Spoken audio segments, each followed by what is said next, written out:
Hello students, good afternoon सभी को। Welcome back to online agriculture.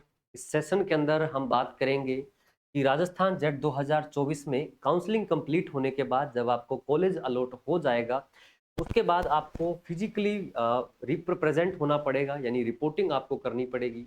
और रिपोर्ट करके आपको वेरिफिकेशन जो है ये करना पड़ेगा कि आपने ये कॉलेज फाइनली ले लिया है।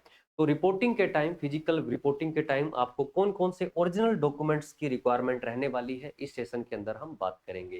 काउंसलिंग ऑलरेडी चल ही रही है, चॉइस फिलिंग चल ही रही है। बीएससी एग्रीकल्चर, हॉर्टिकल्चर और डिफरेंट यूजी प्रोग्राम्स के लिए जो काउंसलिंग है, चॉइस फिलिंग है, चल रही है।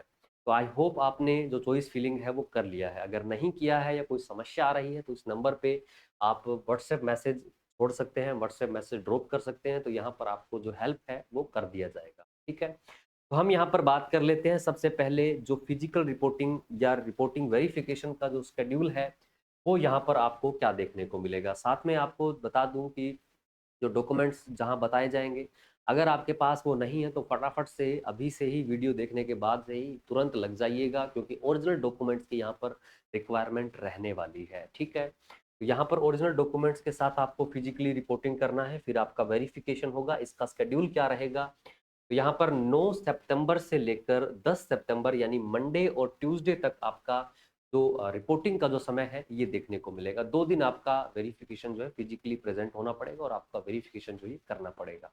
अब हम बात कर लेते हैं, ये तो शेड्यूल की बात हुई, अब हम बात कर लेते हैं कि कौन कौन से इंपॉर्टेंट डॉक्यूमेंट्स की रिक्वायरमेंट रहने वाली है जब आप फिजिकली प्रेजेंट होंगे। तो ये सभी डॉक्यूमेंट्स आपके पास ओरिजिनल फॉर्म में होने आवश्यक है, ओरिजिनल की ही आवश्यकता वहां पर पड़ने वाली है। ठीक है, क्योंकि वेरिफिकेशन है तो फोटोकॉपी जेरोक्स से काम नहीं चलेगा। तो यहाँ पर जो इंपॉर्टेंट डॉक्यूमेंट्स हैं, ये 10th और 12th का जो मार्कशीट है ये आपके पास होना चाहिए। कास्ट सर्टिफिकेट की यहाँ पर रिक्वायरमेंट होगी। कास्ट सर्टिफिकेट ध्यान रखिएगा, ओबीसी जैसी जो कैटेगरी है इनके लिए 1 साल से पुराना और जो कास्ट सर्टिफिकेट है ये नहीं होना। ओबीसी, ईडब्ल्यूएस जैसी कैटेगरी है इनके लिए 1 साल से पुराना जो कास्ट सर्टिफिकेट है ये नहीं होना चाहिए। तो ये आपको ध्यान रखना है। एससी, एसटी और जनरल वालों को घबराने की जरूरत नहीं, इनके पास केवल कास्ट सर्टिफिकेट होना आवश्यक है। इसके अलावा माइग्रेशन सर्टिफिकेट आपके पास होना चाहिए। स्कूल की जो टीसी है, ट्रांसफर सर्टिफिकेट, ये आपके पास होना चाहिए। अगर आपके पिताजी डिफेंस या आर्मी के अंदर हैं तो वो सर्टिफिकेट भी आपके पास होना चाहिए। ठीक है, इसके अलावा अगर आप फिजिकली हैंडीकैप्ड हैं, है ना, विकलांग कोटा से अगर आप बिलोंग करते हैं, तो आपके पास फिजिकली हैंडीकैप्ड होने का भी सर्टिफिकेट ओरिजिनल जो है ये होना चाहिए। इसके अलावा आपके पास डेट ऑफ बर्थ का प्रूफ होना चाहिए। डेट ऑफ बर्थ का सर्टिफिकेट हो सकता है, बाकी आपकी 10th और 12th की मार्कशीट जो है ये भी आपका प्रूफ ऑफ डेट बर्थ का काम करती है, तो ये यहाँ से भी आपका काम चल जाएगा। इसके अलावा सेल्फ डिक्लेरेशन सर्टिफिकेट होना चाहिए। 2024 का जो जेट का ब्रोशर है उसके अंदर सेल्फ डिक्लेरेशन का जो फॉर्मेट है वो दिया गया है, तो वहां से आप उसको एक्सेस कर सकते हैं। इसके अलावा आपके पास डोमिशियल सर्टिफिकेट, मूल निवास प्रमाण पत्र होना चाहिए कि आप वास्तव में राजस्थान के ही निवासी हैं या फिर नहीं। तो इस केस में डोमिशियल सर्टिफिकेट जो है आपके पास होना चाहिए। ठीक है, या आपका 10th और 12th जो है राजस्थान से है या नहीं, तो ये आपका यहाँ पर डोमिशियल सर्टिफिकेट से वेरीफाई किया जाएगा। ठीक है, इसके अलावा आपके पास कोई ओरिजिनल आईडी होनी चाहिए। जैसे कि जो ओरिजिनल आईडी यहाँ पर जैसे कि हो सकती है, कौन सी, आधार कार्ड हो सकती है, तो ये होना चाहिए आपके पास।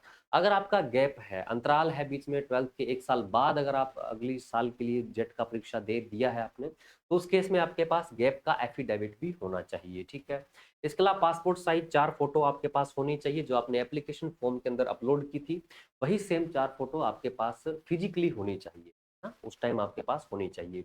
इसके अलावा काउंसलिंग के द्वारा, ऑनलाइन काउंसलिंग के द्वारा जो आपको सीट अलॉटमेंट जब हुआ था उस होगा जब आपके पास एक लेटर आएगा, वो सीट अलॉटमेंट का लेटर जो है वो आपके पास होना चाहिए। काउंसलिंग के द्वारा जो आपको कॉलेज मिला है वो अलॉटमेंट का लेटर आपके पास होना चाहिए, ये भी जरूरी है। इसके अलावा एप्लीकेशन फॉर्म जो आपने फिल किया था वो भी आपके पास होना चाहिए। एडमिट कार्ड जो आपका रिलीज किया गया था जेट 2024 के द्वारा, ये भी आपके पास होना चाहिए। स्कोर कार्ड जो आपका आया है वो भी आपके पास होना चाहिए। करेक्टर सर्टिफिकेट जो है सीसी, ये भी आपके पास होना चाहिए। और इसके अलावा जो एप्लीकेशन, जब आपने ऑनलाइन एप्लीकेशन फॉर्म फिल किया था उस टाइम नंबर आपने कौन से दिए थे, उस नंबर, वो नंबर आपके पास होना चाहिए एक्टिव केस के अंदर, क्योंकि उस समय वहां पर आपका ओटीपी जो है जनरेट किया जाएगा, तो वो नंबर, वो मोबाइल फोन भी आपको साथ में रखना है। तो ये कुछ इंपॉर्टेंट डॉक्यूमेंट्स हैं, कुछ इंपॉर्टेंट आपके कागजात हैं जो कि आपको रिपोर्टिंग के टाइम इनकी आवश्यकता रहने वाली है। तो ये सारी बातें जो हैं आप अच्छे से ध्यान रखिएगा।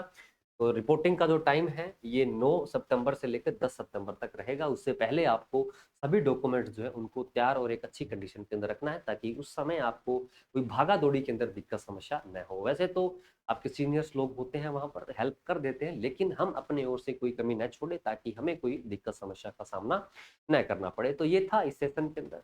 अगर आपका कोई दोस्त साथी मित्र राजस्थान जेट 2025 के लिए प्रिपरेशन कर रहा है तो ऑनलाइन एग्रीकल्चर इसके लिए डेडिकेटेड बैच रन कर रहा है। हिंदी और इंग्लिश मीडियम दोनों के अंदर है। जो स्टूडेंट एग्रीकल्चर, बायोलॉजी और केमिस्ट्री स्ट्रीम से हैं उनके लिए कंप्लीट बैच जो है स्टार्ट हो चुका है। अब ज़्यादा जानकारी चाहते हैं तो दिए गए नंबर पर आप कॉन्टैक्ट कर सकते हैं। यहाँ पर आपको कंप्लीट इन्फॉर्मेशन जो है ये मिल जाएगी। तो 2025 के अंदर आपको अच्छे बीएससी एग्रीकल्चर, हॉर्टिकल्चर के लिए करने के लिए जो एक अच्छा और अच्छा सबसे अच्छा जो यूनिवर्सिटी और कॉलेज है उसके अंदर आप एडमिशन लेना चाहते हैं तो ऑनलाइन एग्रीकल्चर का ये बैच कर सकते हैं। इस वीडियो में इतना ही, मिलेंगे किसी अनदर अपडेट के साथ। Okay, thank you.